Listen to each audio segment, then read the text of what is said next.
Press তলত hallelujah হৰ্ষক এইটো বাগান কিমান ধুনীয়া চাহৰ বাগান দেখিছেনে।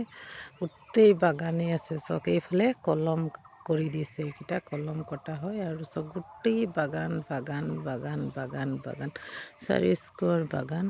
আৰু সেইকাৰণে ভাবিলোঁ সেইফালে পথাৰ দেখি পাইছে আপোনালোকে, সেইকাৰণে ভিডিঅ' প্ৰস্তুত কৰিলোঁ আপোনালোকক দেখাবৰ কাৰণে। আৰু যদি আপোনালোকক চাই যদি ভাল লাগে লাইক শ্বেয়াৰ কমেণ্টছ কৰি দিব আৰু ফ'ল' কৰি দিব।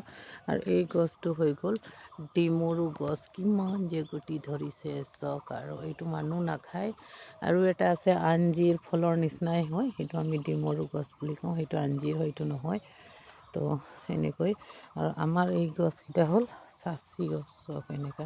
গোটেই বাগান কিনাৰে কিনাৰে এইফালে খেতিয়ে হয়, কি ধুনীয়া যে বাগানখিনি ন। এতিয়া পাত যেতিয়া আহি যাব খুব ভাল লাগিব চাই পিনে। তো আজিলৈ সম্পূৰ্ণ, বাই বাই।